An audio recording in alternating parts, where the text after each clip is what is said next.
when a government politicizes and weaponizes their power to go after average, everyday Americans, well, from you, the top of the heap as president, but all the way down to the ranchers in South Dakota, the Maud family, who were facing jail time over a fence line dispute that had been in their family for 130 years. We fixed that. The family, the Henry family in New Jersey, who were facing their farm being taken away for eminent domain to give to affordable housing, we fixed that. So being able to completely change the trajectory of private property rights, but especially as it has to do with our farmers and ranchers and our rural communities, changes everything for our country. And then the third thing, we have so much great things to talk about at USDA, but the third thing, which became very much a part of the national conversation during the Democrat shutdown, was SNAP reform, food stamp reform. When all of America saw what so many of us know and have been working on, but when you have so much rampant fraud in a program that 42 million Americans participate in, now a big good piece of news that I hope is written about, since you became president, about 800,000 of those 42 million have moved off of food stamps, which is hopefully the plan with better jobs, higher wages, etc. But still, when we found 186,000 dead people's Social Security numbers being used, 500,000 people receiving benefits more than twice. We had a couple of people receiving benefits in 6 states. In February of this year, we asked for all the states for the first time to turn over their data to the federal government, to let the USDA partner with them to root out this fraud, to make sure that those who really need food stamps are getting them, but also to ensure that the American taxpayer is protected. 21 states said yes, not surprised. 29 states said yes, not surprisingly, the red states, and that's where all of that data, that fraud comes from. But 21 states, including California, New York, and Minnesota, the blue states, continue to say no. So as of next week, we have begun and will begin to stop moving federal funds into those states until they comply and they tell us and allow us to partner with them to root out this fraud and to protect the American taxpayer. As Joe Biden was working to buy an election a year ago, he increased food stamp program funding by 40%.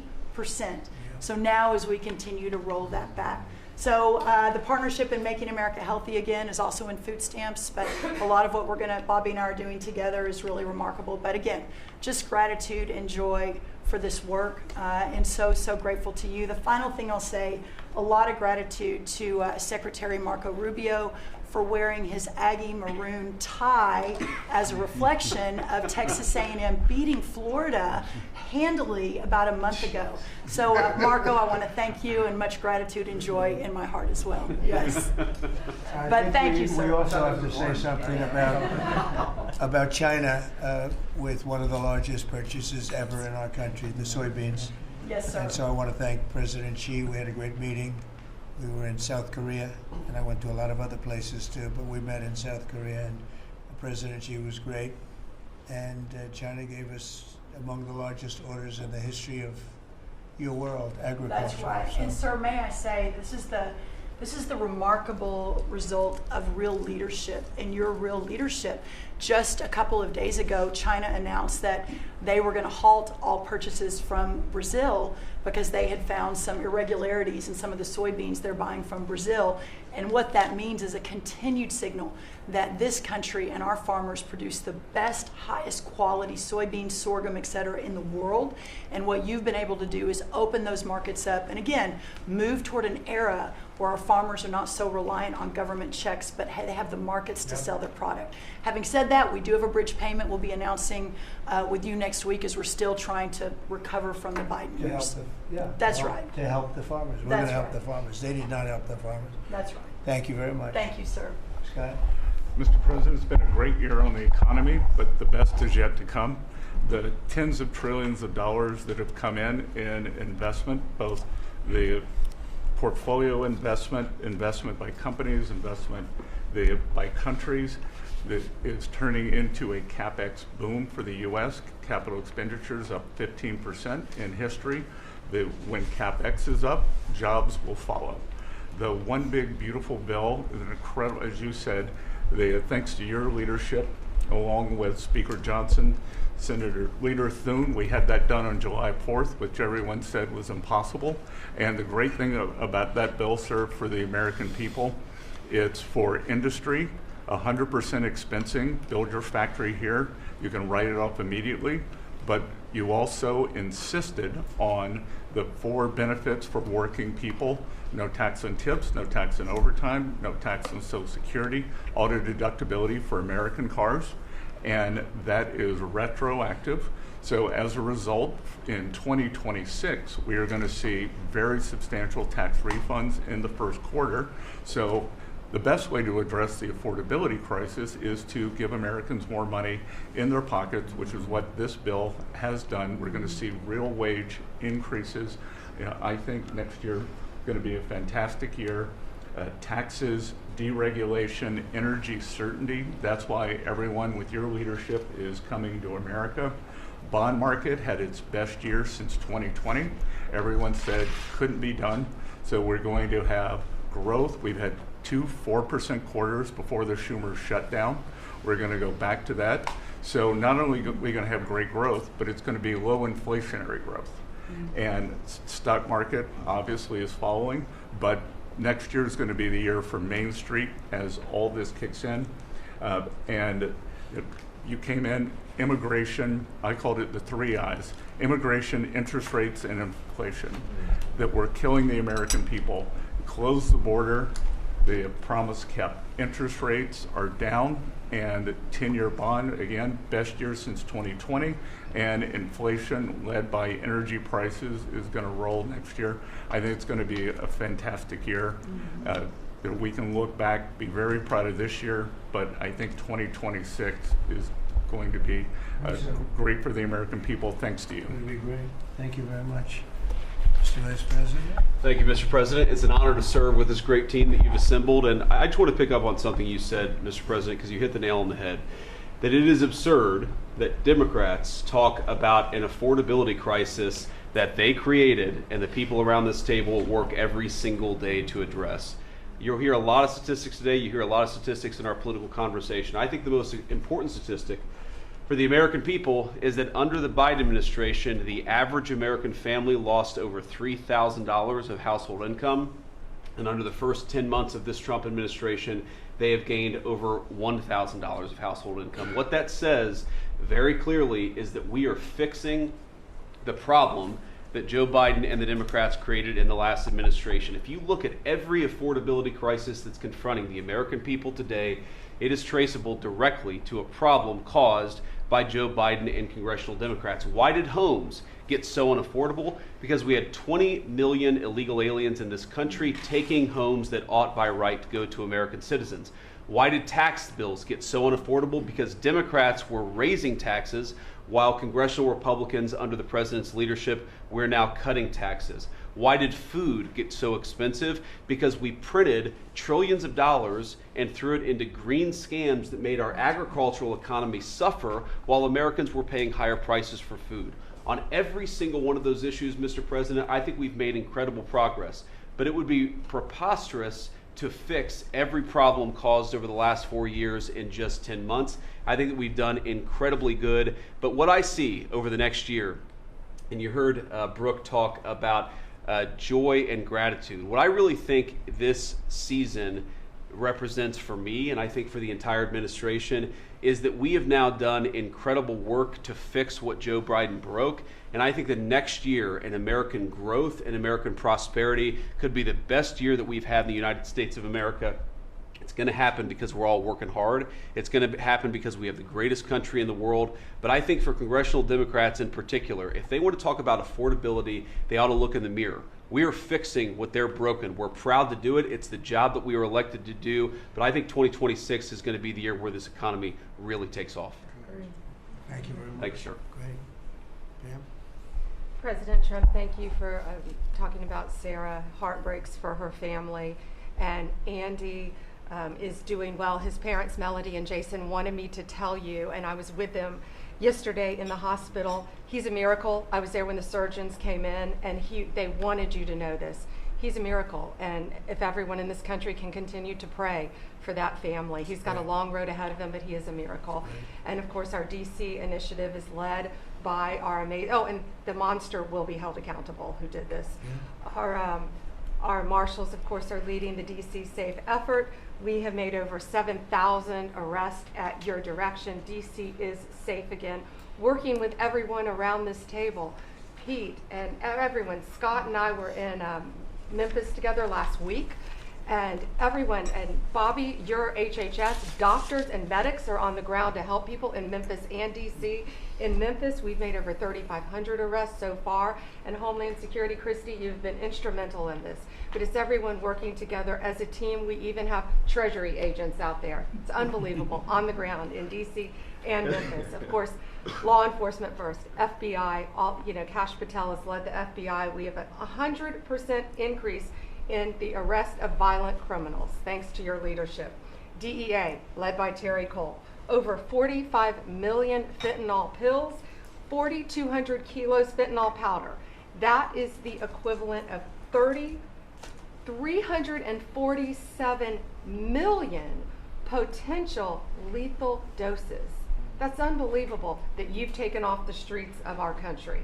And the weight of all the drugs combined taken off by DEA is the weight of 17 full semi-trucks of the drugs just since you've been in office, the drugs that had flowed into this country under the previous administration. ATF, led by Rob Sakata, has seized more than 31,000 illegal guns. 31,000. Unbelievable at your leadership. 19,000 of those were from trafficking cases. We've been sued on the legal front now. We have been sued 575 times. 575 times. More than every administration going back to Reagan combined.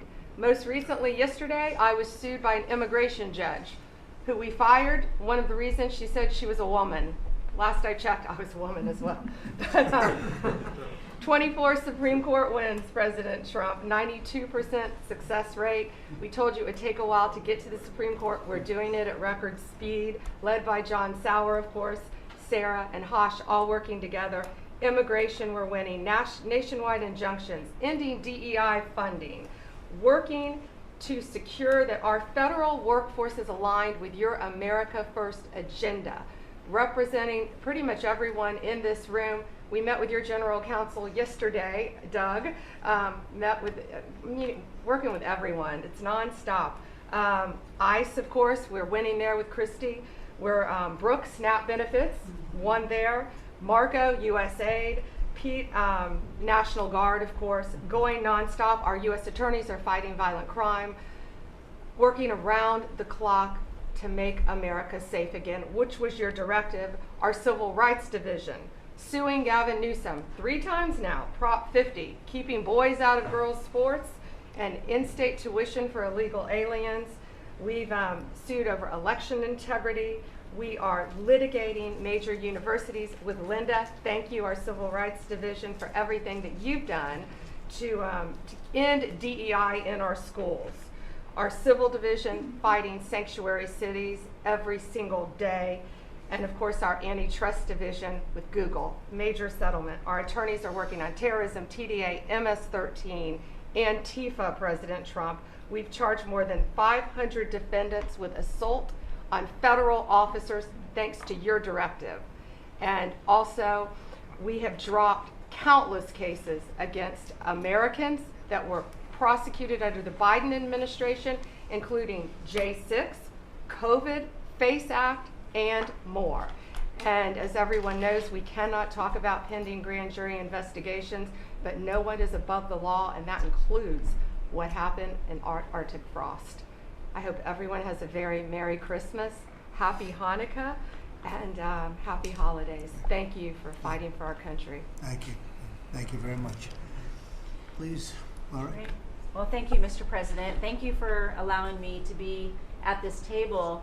When I came on board, I knew really none of you in this last year, and it's been a year, Mr. President, since I've had the pleasure to serve this country on the workforce. Everybody said the Department of Labor would be quiet fly under the radar. You won't have to do too much.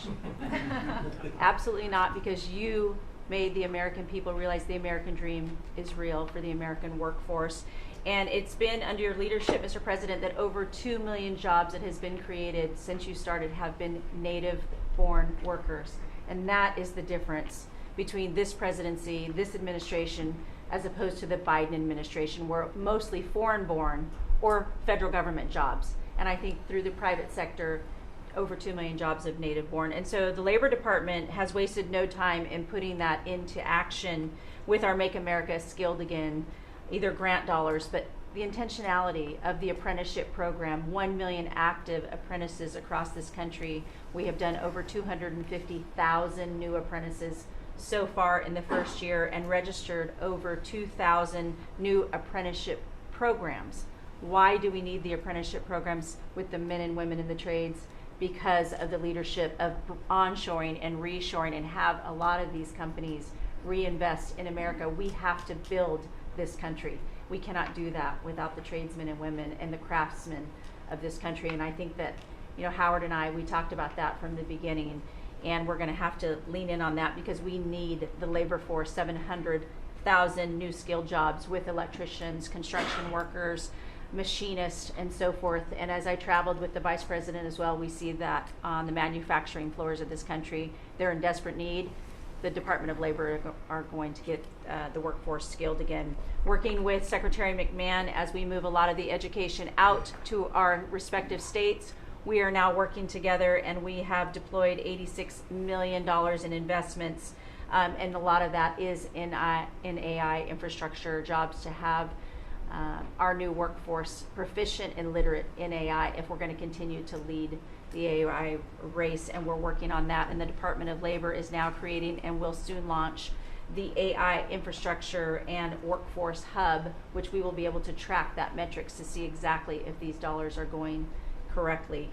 Integrating education and workforce with, obviously, Administrator Loeffler and I are on the road a lot together, because we're talking about Main Street as well as a lot of the manufacturing jobs, and how we're being an ally to our businesses as opposed to an adversary. For far too long under the Biden administration, we were adversaries to our business owners, and we want to give them a leg up always and make sure that we're paying attention. And we want our workforce to be educated. We do not need the numbers that we have seen across this country, where our 4th through 8th graders cannot read, write, or do any math, and they are our future workforce. We have to depend on the American worker first. Also, lowering healthcare costs in line with the executive order. I'm working with Treasury and HHS, and rulemaking is underway to expand healthcare transparency and make pricing more affordable for our employers who offer these to their employees. Promoting retirement security. The department rescinded the Biden administration's guidance that restricted the use of crypto in the retirement investments, and we're seeing more and more of that, where we also rescinded the supplemental statement that discouraged the fiduciaries from considering the alternative assets for 401ks, and that will also come through the Department of Labor, that rulemaking. Ending abuse of cheap foreign labor at the expense of the American worker. We launched over 200 investigations into companies who will have abused and or fraudulently against the American worker. So Project Firewall was released. Thank you, Mr. President. We want the trained workforce, but we will root out the fraud and abuse, and we'll protect the American worker first. And slashing the job-killing regulations. The department has rescinded discriminatory DEI practices, and I will tell you, reducing compliance costs for businesses, as it was for DEI, has saved American businesses nearly $1 billion this year by just getting rid of DEI for that compliance cost that they've had to do. So, Mr. President, continuing to skill the American worker, the American workforce, is going to be my mission. We have to do it faster. We have to do it quicker. We have to build so that the American people can realize that American dream that you have laid out so eloquently. And it's an honor to serve under this administration and to talk to the American workers who believe in the American dream again, the pride on their face, the pride of the American worker, the skilled men and women who build with their hands. It's an honor. So thank you, and Merry Christmas. Very good job. Thank you very Thank you. much. Chris? Mr. President, I am honored and frankly inspired to sit at this table with this incredible team of leaders that work every day for one and only one constituency, the American people. Not this group or that group, the American people. The price of energy that's very much on the mind of Americans. The biggest determinant of the price of energy is politicians, political leaders, and policies. That's what drives energy prices. Under your leadership, what we've seen in the United States is just a steady drop in the price of gasoline, a huge consumer cost for Americans. As you mentioned early on, well below $3 a gallon right now and trending downwards. There are a number of stations in the heartland of America with $1.99 signs flying today.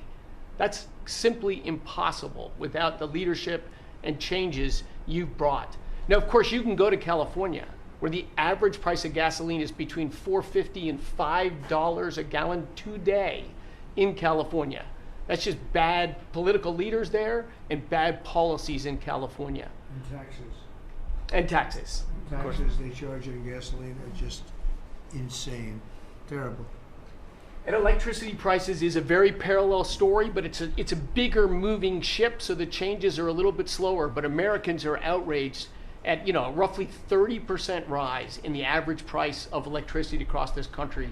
But everything we are doing together is going to reverse that. Not just stop the rises, but start a downward trajectory in electricity prices. And I can say that with confidence, not because we think these policies will work. We know these policies will work, and I'll get to that in a second.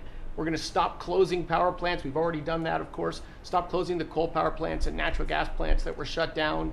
We've got over 30 gigawatts of generators just sitting there today, not allowed to run. Well, of course, we're fixing that immediately. We're going to bring on from our existing grid tens of gigawatts more capacity that'll drive down the cost of electricity. But if we look at the last 5 years to see what works and what doesn't work, the most Trump-aligned policies in the electricity sector were by, no surprise, one of your cabinet members, Secretary Burgum, for 8 years governor of North Dakota. Over the last 5 years, production and demand for electricity in North Dakota grew 35%. Think what data center boom's going to do. And what happened? Electricity prices went down. Didn't rise slowly. They actually went down those 5 years. That's the answer. Trump-aligned energy policies increased demand for electricity. Nebraska and Texas, more Trump-aligned states, had significant growth in demand for electricity. They had electricity price rises, but well below the price of inflation. Unfortunately, Biden brought all of us a lot of inflation. If you look at the other end of the spectrum, California, New York, Massachusetts, Connecticut, Maryland, I could go on. What happened in those states? Policies and politicians that force the building of unreliable electricity generation, which requires new infrastructure and transmission lines. And what happened? Today they produce less electricity than they did 5 years ago. A lot of spending money and less electricity. What does that mean? Of course, much faster rises in the price of electricity. Blue states have had 1.5 times faster rise in electricity prices than red states. Red states alone, less than inflation. We need to bring those policies. You are bringing those policies to the national level. We hope the blue states will come along with us, but your policies are going to start the decline of electricity prices nationwide under your leadership by just bringing back common sense. So thank you for allowing me to be part of this team. For people here who are focused on winning, special thanks to Howard and Scotty who were there with me to see the Denver Broncos win on Monday night. Now we want nationwide wins on energy for 3 more years.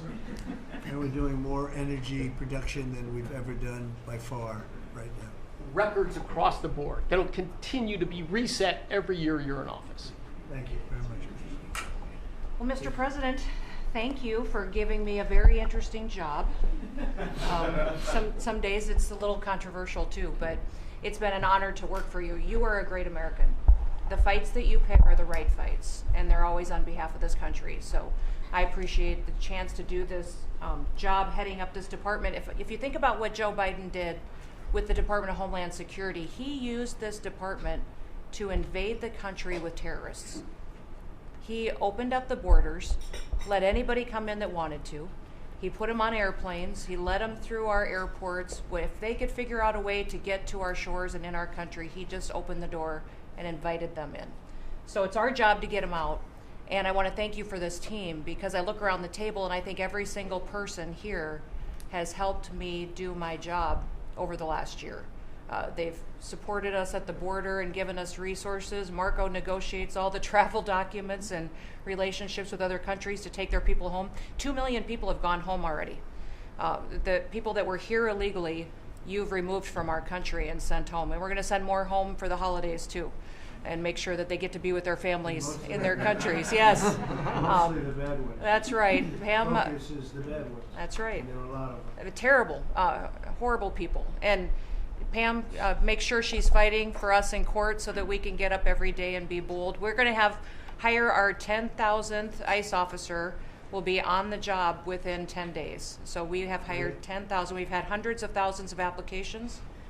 We've got within the department, TSA went through this government shutdown without any delays. They all showed up for their shifts and worked hard doing security. And they have been absolutely fantastic. Sir, you made it through hurricane season without a hurricane. Yeah. And so FEMA, you kept the hurricanes away. So we appreciate that. And FEMA is deploying resources and dollars 150% faster than ever before. So somebody does have something bad that happens to them, you are immediately there helping them and telling them they have the resources to get back up on their feet. So we have built and deployed hundreds of miles of border already. You have cut the fentanyl flow over the southern border by over 56%. You've saved hundreds of millions of lives with the cocaine you've blown up in the Caribbean. And, you told me to look into Minnesota and their fraud on visas and their programs. 50% of them are fraudulent, which means that wacko Governor Walz either is an idiot or he did it on purpose. And I think he's both, sir. He brought people in there illegally that never should have been in this country, said they were somebody that they're not. They said they were married to somebody who was their brother or somebody else. Fraudulent visa applications, signed up for government programs, took hundreds of billions of dollars from the taxpayers, and we're going to remove them and we're going to get our money back. And we're going to, this next year, make sure that we only put people in leadership positions in this country that love this country and have its back. So thank you for letting us get up every day and have a purpose. We appreciate you. Thanks, Chris. Appreciate it. Mr. President, you're exactly right. We are saving this country. We're doing it one Main Street at a time, and we're doing it at record speed and at record levels. Under your leadership, small business optimism, according to the U.S. Chamber Index for small businesses, has reached an all-time high in the history of that index. So on Main Street, the economy is coming back thanks to your leadership, thanks to getting Biden inflation under control. Small businesses' number one concern right now is finding skilled labor, and that's why Secretary Chavez DeRemer and I have entered into an MOU to get to speed that workforce to small businesses that under this administration are now at record levels. 36 million small businesses have now taken on board, for the first time in the SBA's history, $100 billion.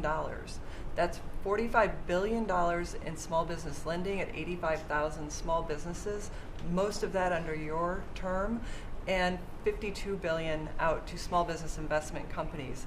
So we are running this agency like the best run bank in the country. We are growing small businesses across Main Street, and we're deregulating to the tune of $100 billion, working with all my fellow cabinet members.